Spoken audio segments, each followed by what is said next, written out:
Welcome, everybody. Today is Tuesday, March 12th, and on Tuesdays we have Mr. Dwoskin presenting his In the Headlines lecture series. Mr. Dwoskin, the floor is yours. Thank you so much, Angela. Welcome, everybody. So nice to be with you all again. I want to start out just by telling you a bit about where I just came from last night. We did a 5-day trip to Oaxaca in Mexico. And Oaxaca is a very old, important cultural city in the southwest of the country. And it's known for its art, it's known for its food, it's known for its lively public life, huge amount of people in outdoor squares. And we also experienced demonstrations, which they seem to have there very, very frequently. It's a very political place. There's political slogans written all over the walls, including the Free Palestine and all that kind of thing. And we were actually present at a very strong feminist demonstration where they came and they broke windows in churches, and they graffitiized the churches, and they wrote all kinds of feminist slogans all over the place. And unfortunately, added on to all these feminist slogans were Free Palestine, as if somehow or other that that one and only issue is important to feminist women and nothing else. Obviously nothing about the Israeli women who were attacked and raped to start this whole business. So it goes to show how even in a kind of a more isolated corner of Mexico, this whole issue of attaching or associating the struggle in Gaza with whatever flavor of the month of left-wing politics, how they're so joined together. If the cause is climate, they'll mention Palestine. If the cause is women's liberation, they'll mention Palestine. If the clause is anti-government or authoritarianism, they'll mention Palestine. It's a kind of a compulsory add-on to whatever the flavor of the month cause is, seemingly and unfortunately too. Because these people know nothing about Palestine women. They know nothing about the status of women in Palestine versus the status of women in Israel. They're not demonstrating against Iran for oppressing women. They're not demonstrating against Saudi Arabia for arresting women who complain. The irony sometimes is just very disturbing and disconcerting. But it's a city which is, the idea that the Spanish came there when Columbus arrived in 1492, and just 40 years later, they built this enormous churches, tell you how quickly Spain managed to conquer and to try to impose Catholicism on the native indigenous people. And they worked really quickly. So it's surprising in so many ways. The other thing is so notable is that compared to here in North America or even in Quebec, where the French arrived, somewhat around the same time in the 1530s, but by that time, Spain was already building these enormous structures and had so much more infrastructure and trade going on, whereas the French were just exploring by ship and founding small little towns without any kind of real size to them. So definitely Spain had a head start in the whole project. So if anyone is interested in visiting a place which is really compact, which has a kind of a historical district where zoning is so very strict, where there's so many art galleries and so many interesting things to see and do, and also ruins of pre-Columbian ruins located reasonably close to the city, very active marketplaces, music going on at all times, day and night. It's really an interesting place to visit if you are looking for a non-beach, what's the word? Uh, yeah, a non-beach holiday. That would be the way to put it. So and very safe at night, safe during the day. There's lots of presence of security people. There's no evidence at all of any danger or any cartels or anything like that. As usual, of course, you never drink the water from the tap. The local people there don't drink it either. Um, but I wanted to mention something about climate change because it fits into this issue also. The temperature when we were there was somewhere between 35 and 37 degrees every day, so it's hot and sunny. They haven't had rain in 8 months. Um, their water supply is drying up. You could see just looking on the outskirts how the land is so dry. The riverbeds are completely empty, just like wadis in Israel and the Middle East. The rainy season lasts in the summertime, but last summer they didn't have very strong rains, and you could tell the effects on the whole sort of province. It's something that they are, quite frightened about, um, and uh, and that's about it. But overall, Mexico is a relatively thriving country compared to other countries in South America. The standard of living there is relatively high. Um, and there were jobs available all over the place. Go to stores and restaurants, and every sign was there: "Help wanted, help wanted." So things seem to be going relatively good there. The drug cartels for sure have an influence, but not inside the city itself. I spoke to one person who said, well, that the cartels and the government together are kind of, associates, we'll put it like that. And the government told the cartels to keep out of Oaxaca, and they do that. Also interesting to note is that we took trips around the city or outside the city, and there is going to be an election this summer in Mexico, a national election, and there two women are running against each other for president. So that's an interesting thing to realize, that in such a macho country that the choices are between two women. One of the women, her name is Claudia Sheinbaum, and she is the one who is likely to win. She is from the same political party as the current president, Mr. Obrador. She's a Mexico City mayor, former mayor, and Mexico City, you might know or realize, is a city whose population equals to half of Canada's. So it's somewhere close to 20 million people. And there haven't been any sort of serious objections to her being Jewish and president of the country. In fact, what I found so striking is that, considering how much Mexicans love to express their political viewpoints and how much they love to write it on walls, the fact that the political posters of Mrs. Sheinbaum have not been defaced. They didn't put Stars of David on it. They didn't put, anti-Jewish slogans on her posters. Maybe the threat that her party and government have is too strong. Or maybe, the people just don't look at things in the same way. Hard to say.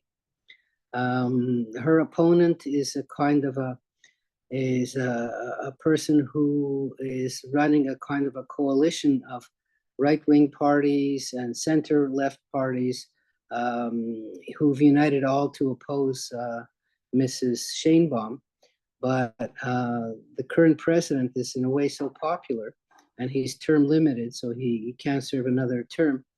And posters are sort of all over the country showing him, Mr. Obrador, sort of giving a handover to Mrs. Sheinbaum. So it's like a public endorsement. And who knows? You know, we might have a President Sheinbaum in the near future, which would be really kind of interesting.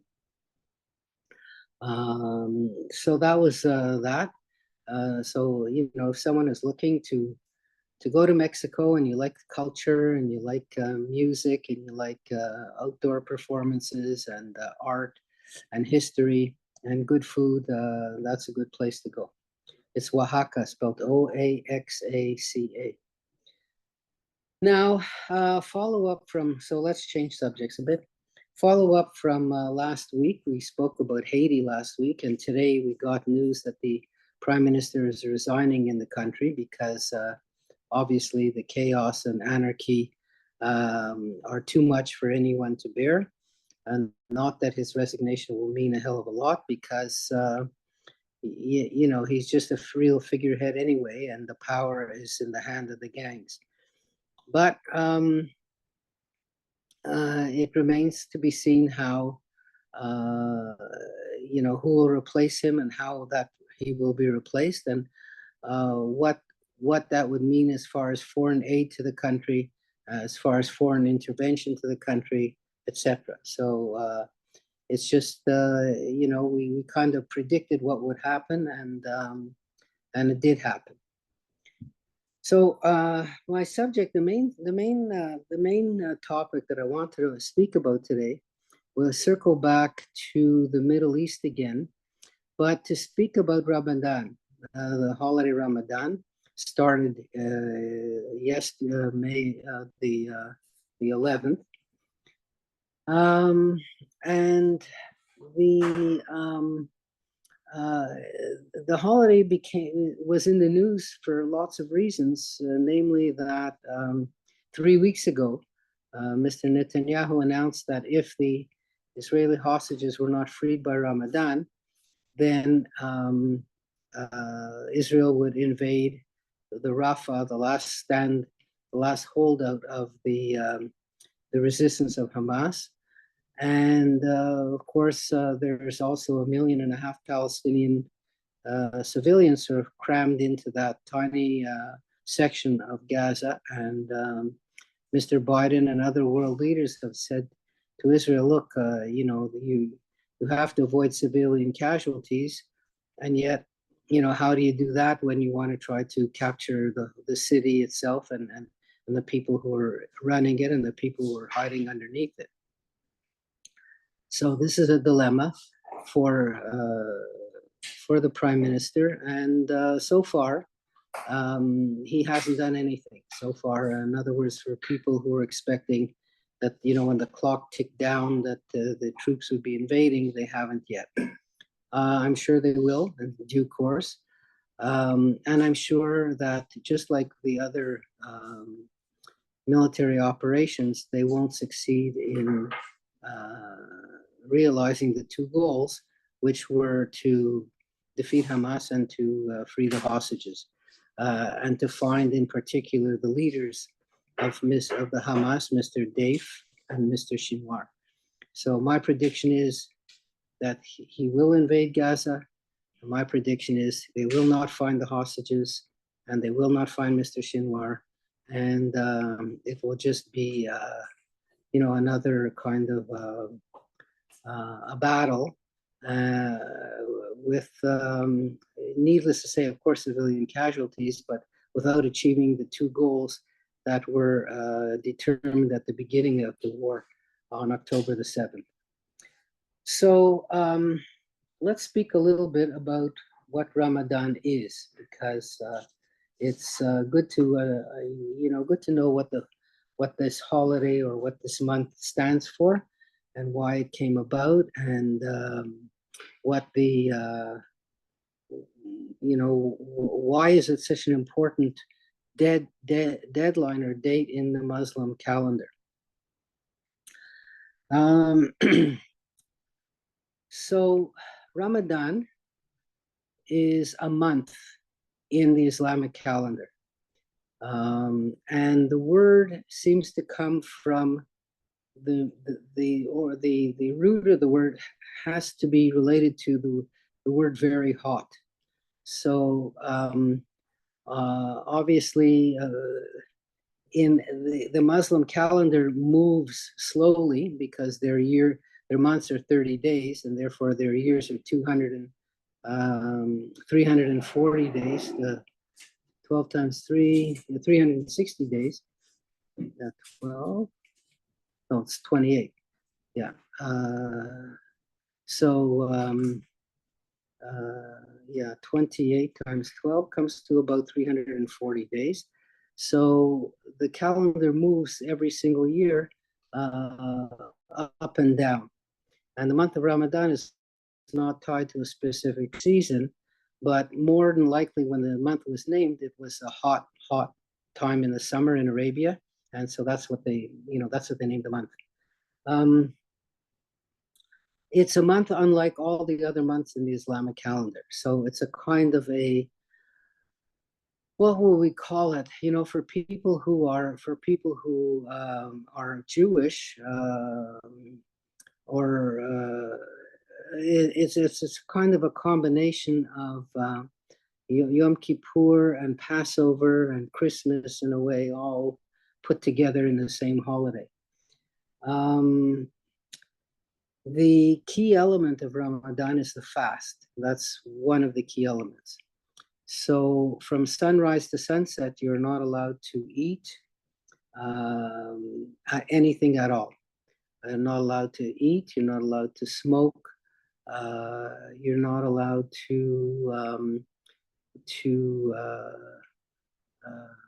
have sexual relations. It's a month where the entire Muslim world, whether they are in Arabia, the Arab lands, or in Indonesia, the largest Arab country, or whether they're in China or in Russia, or anywhere else in the whole Muslim world, the holiday is celebrated, or the month is celebrated all at the same time when the new moon is sighted. And fasting is the key to it, from sunrise to sundown. So it means it's not a fast day like Yom Kippur where you can't eat anything for 24 hours. It's a fasting month, but you can eat as long as it's dark. So what that means is that people will wake up early, have a good meal for breakfast, and then fast all day long. And then in the evening, when the sun sets and you have the call to prayer, then people start eating, and it's a big family feast, a big family holiday, and it's done for a whole month. There are exceptions to people who have to fast, namely people who are elderly, people who are sick, children, interestingly enough, people who are traveling, people who are diabetic, people who are pregnant or menstruating. It's odd that they would have those exceptions, but that's what they are. What Ramadan commemorates is the month that the Quran was revealed to Muhammad. So the Quran and all the associated biblical books, meaning the Torah and the Gospels themselves, were all revealed to Muhammad, not all in one day, but piece by piece during this month of Ramadan.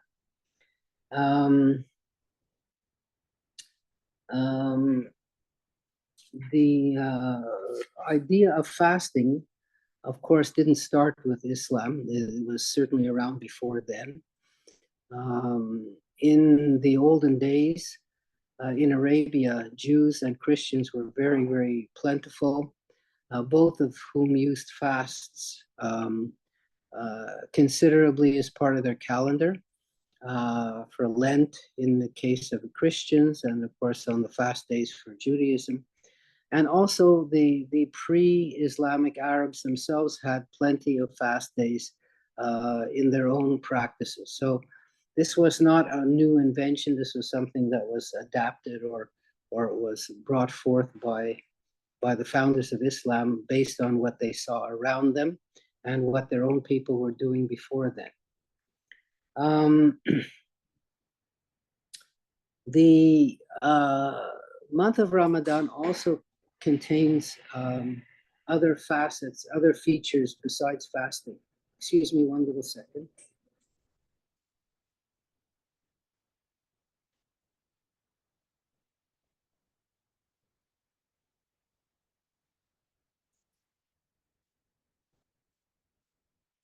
Hard to believe, but my air conditioner just came on. So besides that, it's a month of self-discipline, a month of prayer, a month of charity, giving to charity, a month of doing good deeds, a month of introspection, and a month of asking forgiveness. Um, uh, uh, it's a kind of also a month where, since all Muslims are doing the same thing at the same time, it acts as a kind of a union for the whole Muslim people, which they do consider themselves as one people, and by participating in the exact same rituals and prayers at the same time, it gives a kind of a feeling of Muslim unity all around the world. So it's a kind of an individual holiday for people to look at themselves and to do better. And it's also a kind of a national holiday for all Muslims because they all are doing the same thing at the same time. And so that is the essence of the holiday. Um, um, the uh, the holiday is really, you know, in some ways, it is not a holiday. Well, let's put it like this: to compare it to Yom Kippur, it's not. It has a lot of the same elements to it, but at the same time, the feeling is not the same. It's not as if um, it's not as if uh, for some religious Jews, it's kind of a life or death type of situation where all your sins are toted up and looked at, and then if you are good, you will survive, and if not, you won't. It isn't that kind of an idea. Um, the idea is more of introspection, so that part of it is the same, of self-improvement, and that part of it is also the same. But it's also a time for families to get together to celebrate, and that part is not in that way. Celebration is not really the essence of Yom Kippur in that sense. So the meal that people have afterward is one where families always get together, big families, big meals are prepared. It's a time of spending on all kinds of treats that you don't have during the year, and it's something where people look forward to it rather than fear it, because they're looking forward to this sort of family get-togethers and the special treats and things like that. The fast is broken usually with people coming and eating figs and dates. So these are common foods in the Middle East. And if any of you go to any kind of grocery stores, outside of, metro, but if you go to local grocery stores all over the place, you'll see big packages of dates are kind of featured right at the front of the stores. And that's obviously to help the people celebrate the breaking of the fast, and by eating dates. So any people, if you are in Cote-saint-Luc and you're looking around the regular type grocery store, fruit store, you'll see dates at the very entrance of the, or the last thing before the cash, we'll put it like that. And the foods that are eaten are the normal type special foods for people that they may not have all year round. People who are poor will try to get some chicken or lamb, and have desserts like baklava and kanafa, and special kind of treats that people don't get to eat all year round. What's interesting about Ramadan is that because families all get together, and because they get together every single night for a whole month, the TV stations are tuned into this, and they often will play sort of 30 episode series, like a telenovela for 30 days, a kind of drama for 30 days, romance for 30 days, something where, that starts and it ends in 30 days.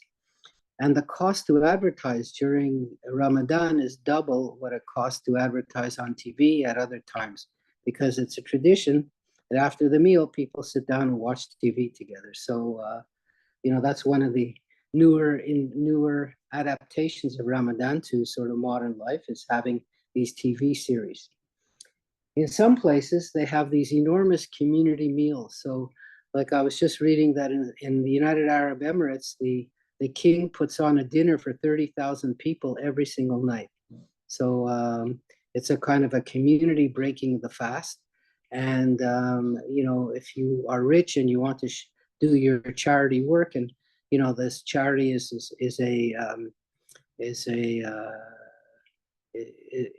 a must, and is a commandment.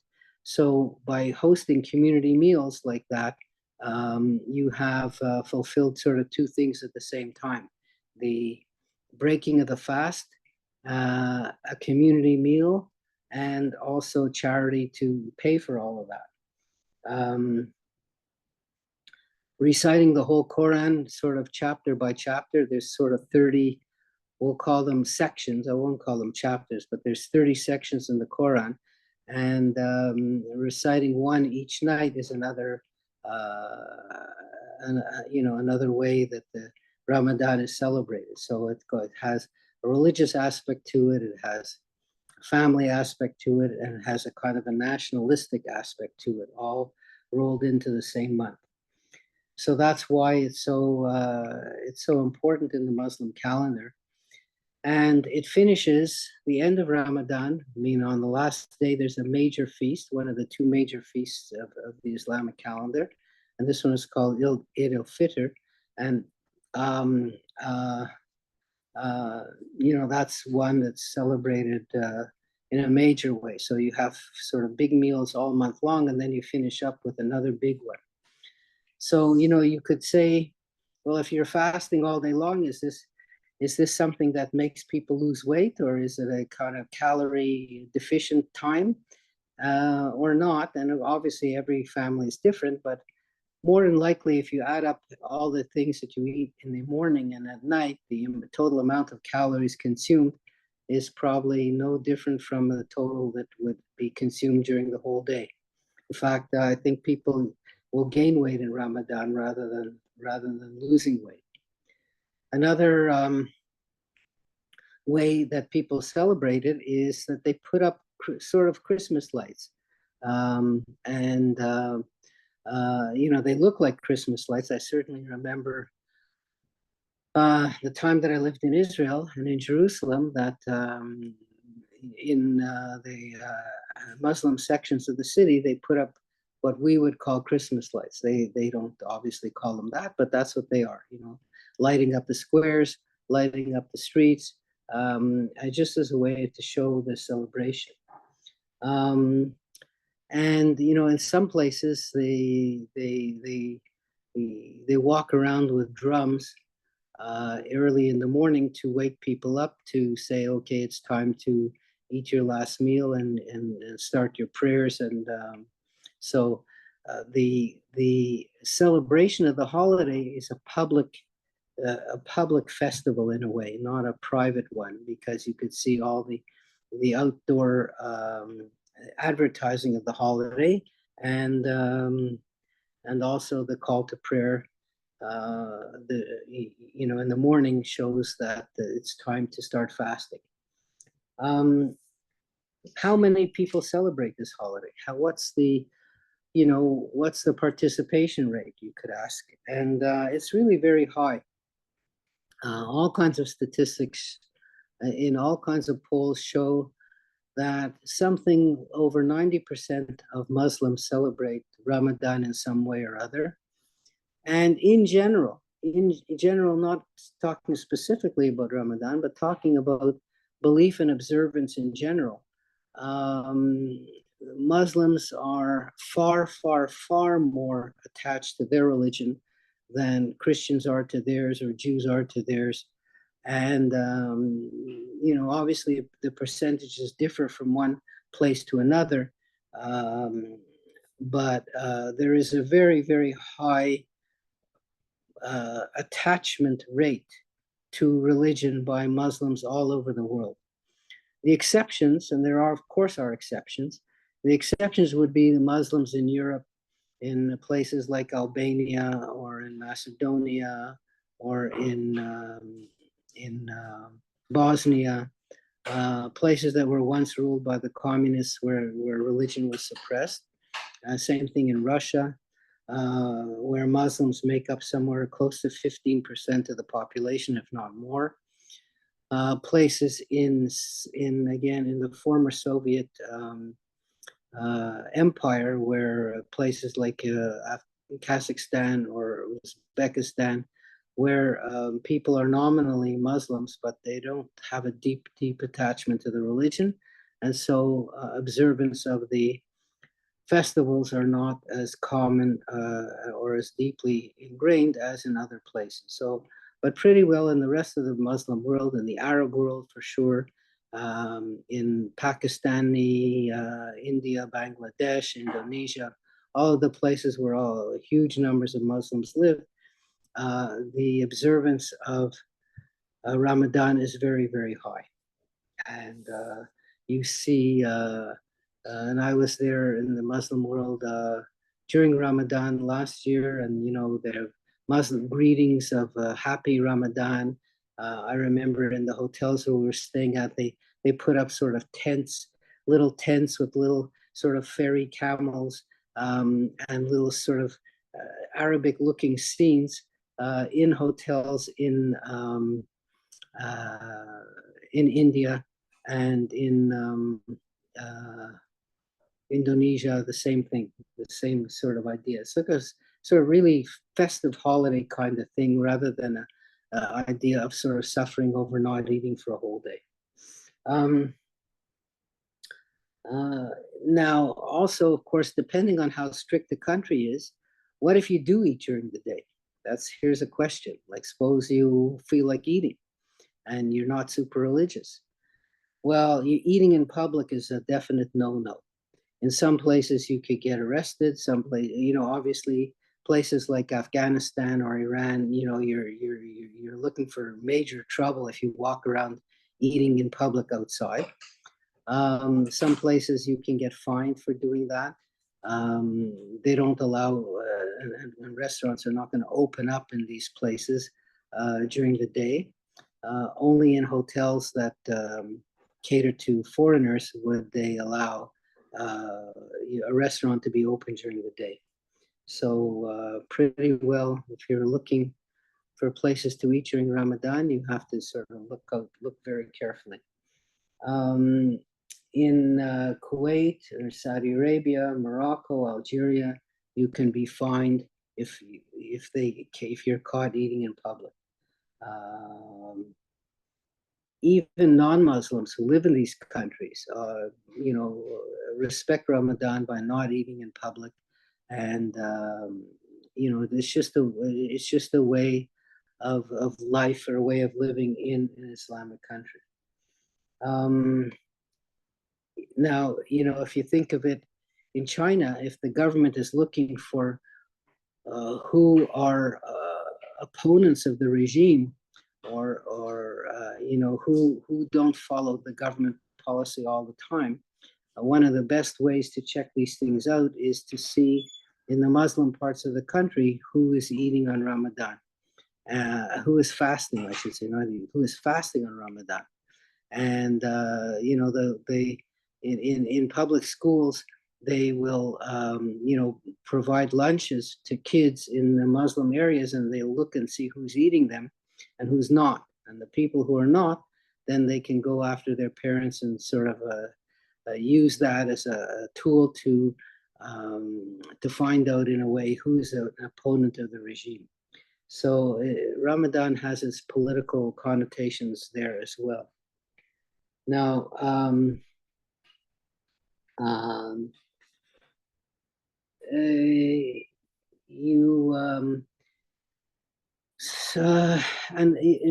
before circling around to go back to the effects of Ramadan on the Middle Eastern conflict and the Arab-Israeli conflict, I just wanted to point out that Ramadan is one of the 5 pillars of Islam, and you might have heard of this phrase, 5 pillars of Islam, or the 5 most important concepts in Islam.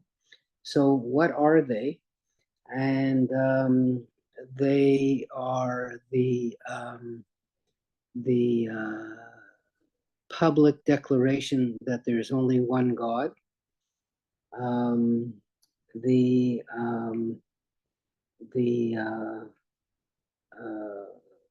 public declaration that there's only one God and that the Muhammad is his prophet and the last prophet. So that would be the first pillar. The second pillar is prayer. And in Islam, prayer is done 5 times a day. The third one is charity, that there's an obligation to help the poorer people in your society by giving money on a regular basis, either a fixed percentage of income or some other way of helping out the poor people. The fourth one is Ramadan, fasting during this whole month. And the fifth one is the pilgrimage or the Hajj to Mecca.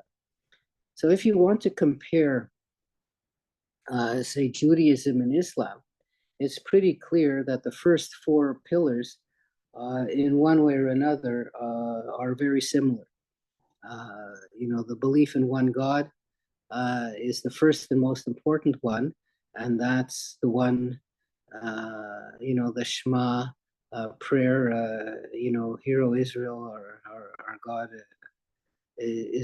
God is one, and that's pretty well the same thing in Islam. The praying a certain amount of times a day, giving to charity, fasting. These things are the four of these 5 pillars are in a certain way common to both Judaism and Islam. The fifth one, the pilgrimage one, in a way you might say, well, Jews did a pilgrimage to Jerusalem 3 times a year to pray at the temple, but when Islam was created in the 600s, the temple was long gone. The pilgrimage to Mecca is not an echo of Judaism, but is a continuation of a practice which was done pre-Islamic times in pre-Islamic times in Saudi Arabia, because Mecca contains this Kaaba, which is considered to be a holy stone, and is the center of the geographical center of Islam. And this stone, or which is somehow a meteorite, was the object of pilgrimages long before Islam was invented. So this was definitely a continuation of a pre-Islamic practice. But the other 4 elements certainly are related to Judaism in some way or other, as is the idea of not eating pork and of having ritual slaughter of all animals. These are definitely some things that are borrowed from Judaism as well. because Muhammad lived next to Jews and next to Christians for the time that he lived there, of course, in Saudi Arabia. Saudi Arabia of the 600s is nothing like the Saudi Arabia of today, where only Muslims live. But they had very large and influential Jewish and Christian communities there. And he definitely was in contact with these people. And that's how the Bible was incorporated into Islam. And the prophets of Judaism and the Jesus were also incorporated into Islam as prophets.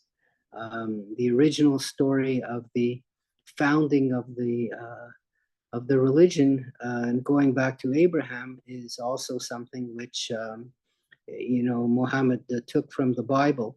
And Abraham is regarded as one of the forefathers of Islam, just as he's regarded as one of the forefathers of the founding father of the Jewish faith.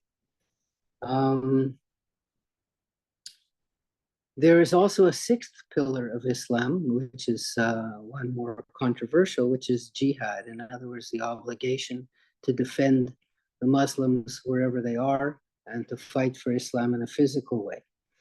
It's not one of the five pillars, but people who add on will say that jihad is part of an obligation of a Muslim to defend other Muslims wherever they are attacked. So that brings us back to Israel and to the controversy which seems to always appear when Ramadan starts in Jerusalem. So remember, I was saying that the obligation to pray is one of the ingredients or one of the practices of Ramadan. And in Jerusalem, the Mosque of Omar and the Al-Aqsa Mosque, not the Mosque of Omar, but the Al-Aqsa Mosque, the one with the silver dome, is considered to be the third holiest site in Islam. And so even if Muslims are not religious and they don't come to pray at a mosque during the rest of the year, during Ramadan, because of this obligation, it's very important for them to come and pray at the Al-Aqsa Mosque. Obviously, this is a flashpoint with Israel because the site of the Al-Aqsa Mosque is also the same site as where the Holy Temple of Judaism was located. And nationalists among the Palestinians will use Ramadan as a time to kind of go up and show that they are the owners of that place. And at the same time, nationalist Jews are the ones who are trying to prevent this from happening. And there are often clashes between the two groups during Ramadan. In fact, the first intifada, the second intifada started when Ariel Sharon went up to show that, Jews are bosses of this place. And, for Muslims to see Jews coming up to the Al-Aqsa Mosque during Ramadan is like rubbing chili powder in the faces of the Muslims. And so very often clashes happen because both sides want them to happen. Mr. Ben-Gvir, the racist and nationalistic Minister of Public Security in Netanyahu's government, his idea was, well, let's not allow Israeli Arabs to go visit the mosque during Ramadan. And such a provocative idea is one which fits in with his philosophy of denying that Israeli Arabs or Israeli Muslims are citizens of Israel at all, and to try to inflame that population so that they will then fight against the Jewish population. And then he can say, well, these people are not really citizens and they're not loyal to the state and they shouldn't be allowed to vote. And that's kind of his agenda. And the steps that he takes to fulfill that agenda start with preventing Israeli Arabs from going to the mosque during Ramadan and to provoke them to attack those principles and then to say, well, look at them, they're attacking the police and they're not following the law, and therefore they should be disenfranchised. So it's a whole plot on his part to divide 20% of the population of Israel, who are Israeli Muslim citizens, from the other 80% who are Jews. And Christian Arabs are a 1% of the Jewish of the population of Israel. So, this is a tiny population who don't represent who the vast majority of Arabs in Israel are, which are Muslims. And just like Muslims everywhere, as I was saying, that even if they don't have a strong attachment to religion, Ramadan is kind of a flashpoint. It's a time when they do want to express their Islam and they do want to go to a mosque, and it's a time of tension between the government and certainly between the nationalist Israelis and the nationalist Arabs, who are in Jerusalem, who are not Israelis. It's definitely a flashpoint between those two populations. And because the Al-Aqsa Mosque is such an important feature of Muslim life around the world, any attacks by Israel on people who are praying there during Ramadan echo to the whole Muslim world, and give the Muslim world an excuse for hating Israel, give them an excuse for attacking Israel if that's all likely, and so that's why this is such a period of tension between the Muslims and the Palestinians and the Jews who live in Israel. And so for a whole month, it's a flashpoint. And small things can easily be blown up. Israel has police outside the gates of the entrance to the Temple Mount, where the mosque is located, and they try to search people for weapons, and they try to, in general, kind of harass people sometimes, and that's how fights can get started. And certainly, from the Muslim nationalistic point of view, they want to point out how they're being harassed all the time. Sometimes they bring cameras in to show these things, and these films get broadcast all around the world. And it's just another flashpoint between the nationalists on both sides. We'll put it like that.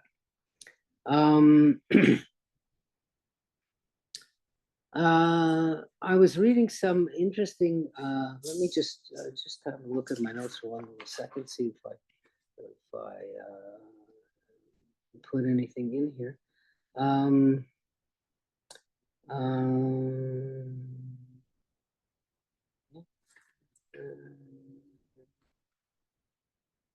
Yeah, just also to add that among the more fanatical followers of Ben Gvir, the more fanatical Jews, they want to erase the practice or the rule saying the Jews are not allowed, they're allowed to visit the Temple Mount, where the mosques are located, but they're not allowed to pray there.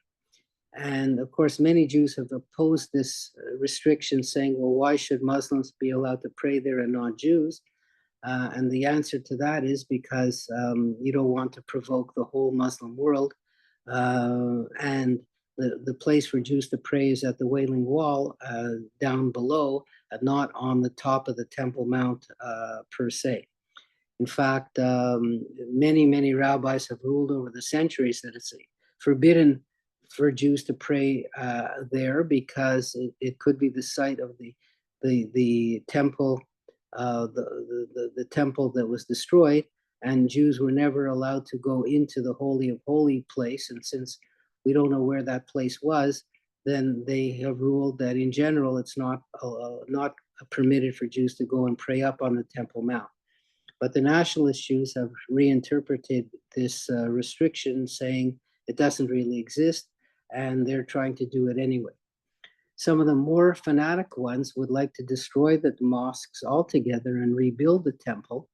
And as a symbol of this, some of them have tried to bring up a goat to sacrifice, in other words, to kill the goat where the temple was, to commemorate the sacrifices that used to be carried out in temple times. And this would be the most egregious kind of attack on the principle that the Muslims are the owners and controllers of the Temple Mount. And in fact, it's the King of Jordan who is put there as a kind of supervisor, as the one responsible for the mosques. And acts of Jews trying to say that they are the ones who run the Temple Mount and they want to knock down the mosques and rebuild the temple. Surely this would lead to a sort of a war, a kind of a mobilization of all the Muslims in the whole world against Israel. And, so that's why it's such a flashpoint. And that's why, since the Temple Mount is always a flashpoint, the month of Ramadan is the one which highlights this flashpoint, because that's the time when people will come to the mosques that don't normally come to mosques. And it's also a time, as I mentioned before, of the sort of unity of the whole Muslim world. And certainly at this time, more than at any other time, because of the Gaza war, an outbreak of violence is predictable and will happen, because that's the agenda of nationalists on both sides. I wanted to, so we'll leave that aside for the moment. And I wanted to talk about Maimonides, who is one of the most important thinkers and rabbis in Jewish history. And he had a lot to say about Islam, and having lived his entire life in the Muslim world, and having lived at a time in the Muslim world in the 1100s, when the Jews were very strongly persecuted by a Muslim leader who had briefly taken over the empire, which was created in Spain and Morocco. There were many forcible conversions at the time. And what I was so interested to read about was that there are many, many people who have firsthand knowledge that Maimonides himself and his family were converted to Islam. And by converted to Islam, it simply means that they were given the choice of proclaiming that they were Muslims, or being killed, or being kicked out of Spain and Morocco. And there are people who wrote about this and who said that Maimonides indeed did proclaim the Shahada, meaning that he said in public that there is no God but Allah and Muhammad is his prophet. And Maimonides wrote about this, and he said, look, that needless to say, it's not he did not believe, Maimonides did not believe the Jews should be choose death over life. And he was one who said, well, look, if all we have to do to save our lives is to say something, it's much better to say it than to be killed. And there wasn't a sort of an inquisition in Arab Spain as there was in Christian Spain. So long as you proclaimed what you proclaimed, you were pretty well allowed to carry out your own life the way you normally would. And in the case of Maimonides, he chose to move out of this kingdom and move to Egypt. And in Egypt, he was referred to by contemporaries as someone who had converted to Islam in Spain, and who then converted back to Judaism when he came to live in Egypt. So that's how that story proceeded. And Maimonides himself wrote a lot about Islam, and the sort of suffering in a way that Jews felt under Muslim rule. At the same time, he wrote about Muslims as being different from Christians in the sense that they believed in one God and were not idol worshippers. And he chose to write about the affinities between Islam and Judaism, in a way mentioning the Bible and the story of Abraham and Hagar, whose child became the sort of biblical predecessors to the whole Arab and Muslim people. So it was kind of interesting to read all about that in quite some detail, where he goes into different elements of Islam and compares them to Judaism.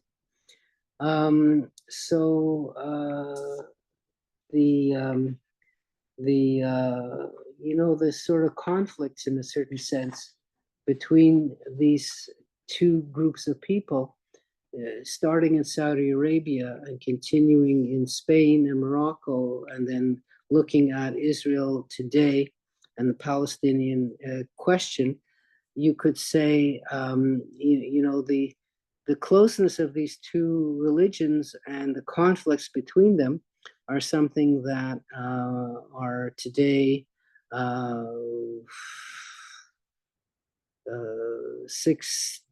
14 or 1500 years of both sharing the life together in the same places on the one hand, and conflicts between these two groups on the other hand.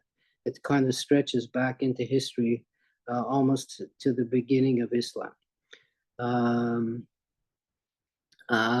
And in the Quran, it does say that Muhammad he spoke his visions to the Jewish people living in Saudi Arabia, and how he reached out to them for them to be his allies in trying to convert the pagans to Islam, and how they rejected his message. And this rejection hurt Muhammad quite a lot, and he wrote in the Quran some sort of derogatory lines about Jews for having been rejected. Anyway, this was a kind of a little discussion about Ramadan, since it's the month of the holy month in Islam.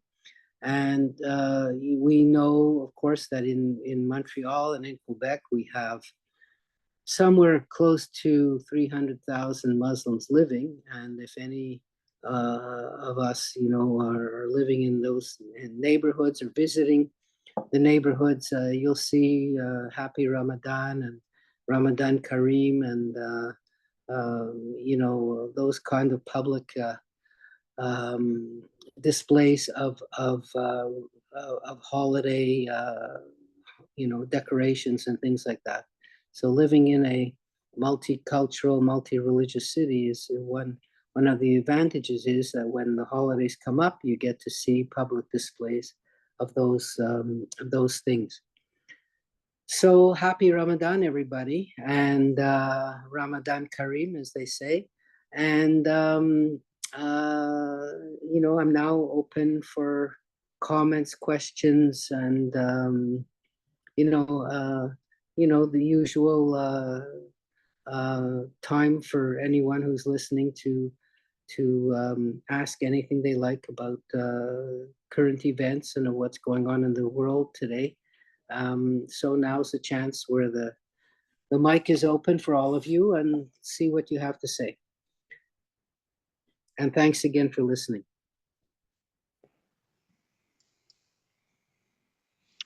There's no questions yet, Mr. Dwoskin. We'll just wait a few seconds. Sure, for sure. I just like to mention you could either write your question in the chat or the Q&A section of Zoom, or you could raise your hand and we'll allow you to speak directly with Mr. Dwoskin.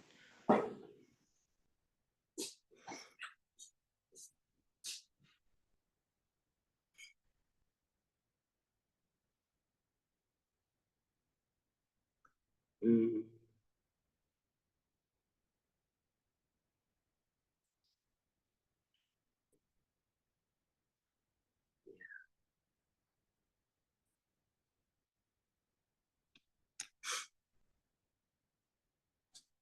So we go over here.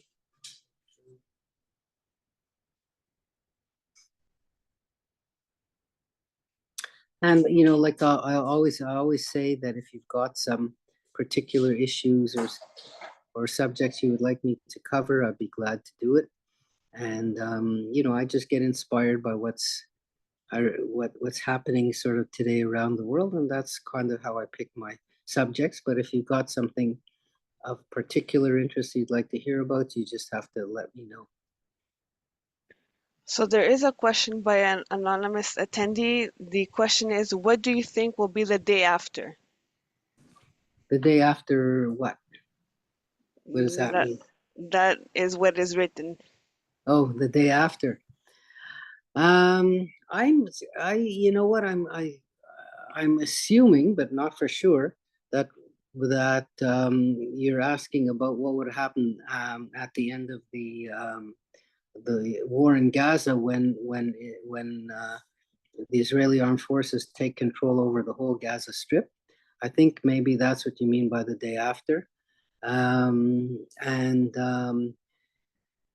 it's a combination of, we've seen all this before, because this would have been the third time that Israel has conquered and occupied Gaza. Once was in 1956, once was in 1967 to 2005, and now this is 2024. So three times Israel has occupied the Gaza Strip. And, you know, in 1956, they were quickly forced back to back out of Gaza by the Americans. From 1967 to 2005, Israel occupied the Gaza Strip, and they decided to leave simply because it just wasn't worth the trouble that they were suffering, the attacks that they were suffering, and they forcibly evacuated the Israeli citizens who had moved there, some 6 or 7 thousand of them. They even dug up the cemeteries that were there from that period. And now we're in 2024, and the same dilemma that this government will have to face is what to do with what's the plan for the day after. Mr. Netanyahu already said that he wants to maintain some sort of security control over the Gaza Strip, but not administrative control. And you know, that looks a little bit like a contradiction. And specifically how that's going to be done, I don't think that Israel has figured out or decided what to do. But they don't want to have Hamas rule the Gaza. They don't want the Palestinian Authority in the West Bank to rule Gaza. So then the question is, so who is going to be the one to do it? And what Israel's preference would be that Arab forces from friendly countries come in somehow or other and keep the peace, and that some kind of local officials from prominent families would be the ones who would be doing the civil administration. There wasn't any talk about elections, and there also isn't talk of Israel themselves running the day-to-day operations of the Gaza Strip. There's been demands by the right-wing settler movement to reestablish Jewish settlements in Gaza, but clearly that would be seen by the rest of the world as a kind of a occupation or conquering or elimination of the idea of a Palestinian entity there. And Mr. Biden has been opposed to this. Mr. Netanyahu said he's not interested in this. So basically, the answer to your question is that they're trying to figure out what to do on a day-to-day basis. And I'm sure that there's all kinds of contacts being made directly by Israel and by third parties to try to see, how will Gaza be administered after the fighting dies down. The timeline is something that Israel has stated would be long. In other words, they figure that this war will continue for a very long, much longer time than some people are thinking, because they know how entrenched Hamas was in the Gaza Strip. They know that they have, let's say, conquered certain sections of the Strip and kicked out, and Hamas has retreated only to come back when things were quieter and start attacking the Israeli military from places that the military had already conquered or captured. So that's why Israel views this as a long-term battle, when some of the rest of the world might say, well, if Israeli soldiers are in every single part of Gaza, then it means that they've actually conquered the whole Gaza Strip. But the opposition lies underground, and it's not easy to find these people and to get them out. And so that's why Israel thinks that this will continue for a long time.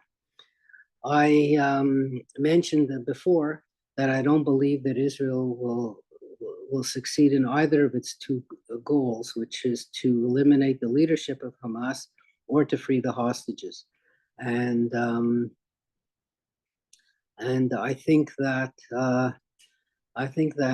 once Mr. Netanyahu decides to attack Rafah, the last holdout, and once he has soldiers everywhere, and I don't believe that he'll find the hostages or find the leaderships of Hamas.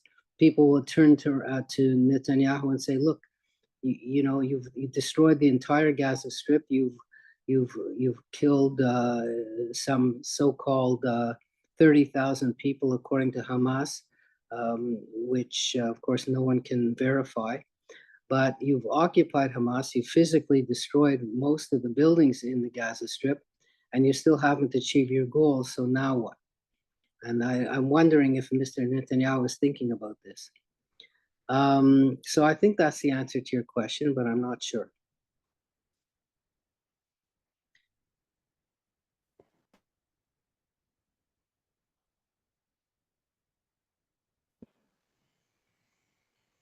There's nothing yet. Yeah. So, for those of you who might say, okay, well, so where would the hostages go and where would the leadership of Hamas be if Israel is sort of standing on top of them? And the answer is that either there would be in undiscovered tunnels, or that there are definitely tunnels going into Egypt. And my guess is that's in the first instance, that's where both the leadership and the hostages will be hidden. And it's tunnels which Israel would have no control over because they're in Egypt. It's tunnels that Egypt doesn't know about because they're hidden. And that would be my belief, and that if for Hamas, if worse came to worse, they could end up. There are many supporters of Hamas in the Sinai Peninsula, and the leadership and the hostages might end up there in some way or other. Eventually, of course, if that happens, they will be found out, But what happens after that, who knows?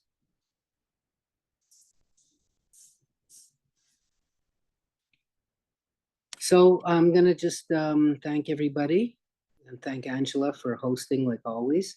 And I hope everyone is well, and I hope that I'll see you all next Tuesday at the same time, at the same station, same time. So thanks so much again, and happy Ramadan, and we'll see you all next week. Thank you, Mr. Dwoskin, and thank you to everyone listening in over the telephone and on Zoom. We shall see you all next week. Have a Thanks good a lot. day. Okay, bye bye.